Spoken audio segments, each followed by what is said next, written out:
తీసుకోవాలని కోరుతూ ఈ నెల 13వ తేదీ నాడు జిల్లా కలెక్టర్కి వినతిపత్రం ఇవ్వాలని ప్రజాప్రతినిధులు అందరం నిర్ణయించుకున్నాం.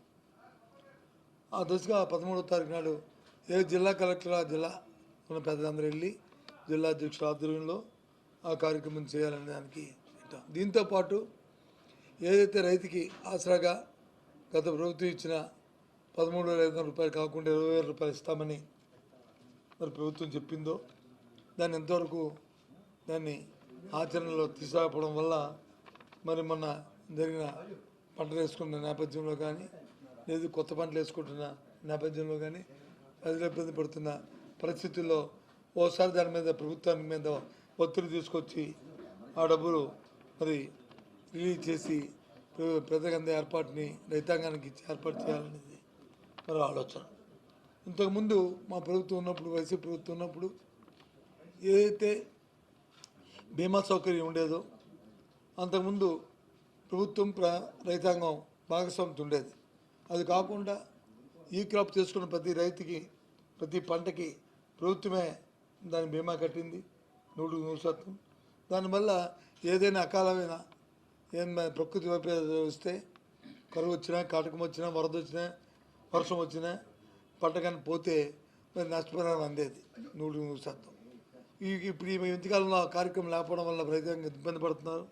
మళ్ళీ దాన్ని పునరుద్ధరించాలని విషయాన్ని కూడా ప్రభుత్వం దృష్టికి తీసుకురావడం ఈ ముఖ్య ఉద్దేశం.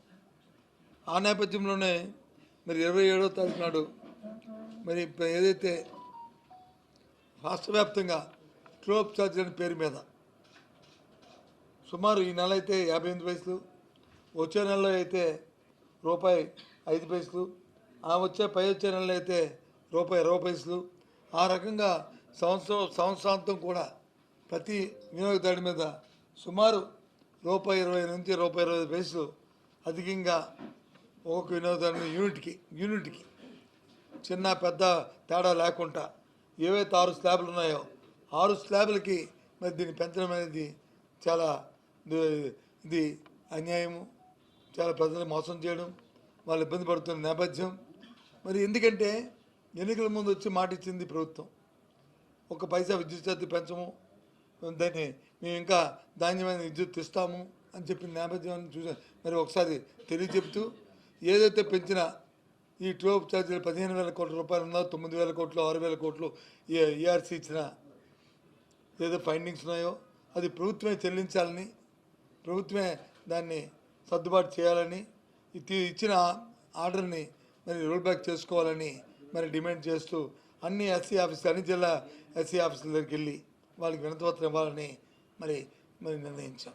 దాంతోపాటు ఎక్కడైతే డిస్కామ్స్ ఉంటాయో డిస్కామ్ల దగ్గర మాత్రం డిస్కామ్లో ఉన్న సిఎండి దగ్గరికి ఇచ్చి వాటికి వచ్చి ఎస్సీలకు ఇవ్వాలనేది ఇచ్చాము ఈ కార్యక్రమాన్ని.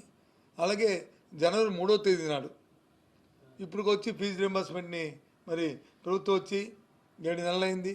మరి గత ప్రభుత్వంలో ఆగ్రబాద్ ఇవ్వాల్సి వచ్చిన దాన్ని కూడా మరి రిలీజ్ చేద్దామంటే ఎలక్షన్ టైంలో చేయకూడదని అప్పుడున్న మరి ఎలక్షన్ కమిషన్ కానీ లేదు ఇప్పుడు ఈరోజు అధికారంలో ప్రభుత్వాన్ని ఆ రోజు ఎన్నికల్లో పిటిషన్ పెట్టి దాన్ని ఇవ్వనీకంటే ఆఫ్ చేసిన నేపథ్యం.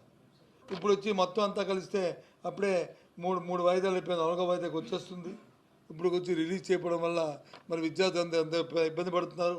కాలేజీల్లోనే వచ్చి మరి ఫీజు కడితే కానీ పరీక్షలు కూర్చొని మరి చెప్తున్న పరిస్థితిని కూడా మరి ప్రభుత్వం దృష్టి తీసుకొచ్చి వెంటనే 3వ తారీఖు లోపల మరి వాటిని ఇవ్వాలి.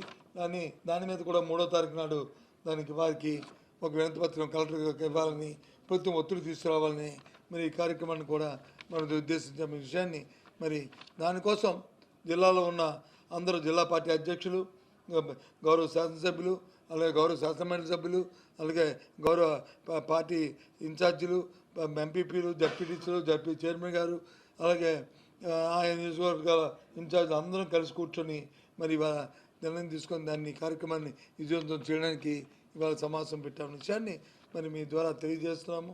ఇది ఇప్పటికైనా సార్ ప్రభుత్వం మీ బాధ్యత గుర్తరికి ఏదో వైసీపీ పార్టీ చెప్తుంది, ఏదో ప్రతిపక్షం చెప్తుందనే కాకుండా ఒక పెద్ద మనసుతో ఒక బాధ్యత గల ఒక రాజకీయ పార్టీగా ప్రజలకు ఇచ్చిన మాటను నెరవేర్చుకుంటూ రైతులు ఇబ్బంది పడకుండా, రైతాంగం ఇబ్బంది పడకుండా ఏదైతే ప్రొక్యూర్మెంట్ ఉందో ఒక విధానాన్ని పెట్టి మరి మద్దతు ధరని వాళ్ళకి వచ్చేట్లు ఏర్పాటు చేస్తూ మీ యంత్రాంగాన్ని అప్రమత్తం చేసి మీరు ఎక్కడ ఏ ఒక్కటి ఇబ్బంది పడకుండా చేయాలని డిమాండ్ చేస్తున్నాను.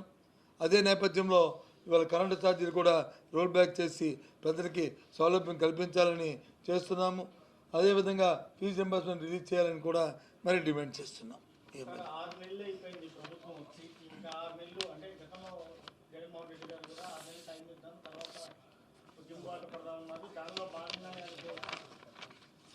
దాంట్లో భాగం మా బాధ్యత. దాంట్లో భాగంగా కాదు, 6 నెలలు సమయం ఇచ్చాం. ప్రభుత్వం కొత్తగా వచ్చిన ప్రభుత్వం ఎన్నికల్లో ఎన్నో మాటలు ఇచ్చింది, ఎన్నో వాగ్దానాలు చేసింది. సూపర్ 6 అన్నారు, అది నెరవేర్చుదని వెయిట్ చేశాము. ఆ సూపర్ 6లో ఒక 1000 రూపాయలు పెన్షన్ తప్ప, ఒక సిలిండర్కి ఇచ్చిన 200 కోట్ల రూపాయలు తప్ప, అది కూడా 3 సిలిండర్కి ఇవ్వలేదు తప్ప ఏమీ చేయలేదు. వాటితో పాటు ఏదైతే డే టు డే యాక్టివిటీ జరగాలో, రైతాంగానికి ప్రొక్యూర్మెంట్ జరగాలో సరిగ్గా రావట్లేదు. రైతాంగం ఇబ్బంది పడుతుంది, దీనివల్ల నష్టం వస్తుంది. రైతులకి మన వినియోగదారుడికి ఇచ్చిన కరెంటు మీద ఇచ్చిన ఛార్జీలని మరి తగ్గించాలి, సరిగ్గా తగ్గిస్తామని కనీసం ఉన్న ఛార్జీనే కాకుండా ఇంకా రూపాయి పైసలు అదనంగా మరి వేయడం అనేది చాలా దురదృష్టం. దాని మీద మాట్లాడుతున్నాం.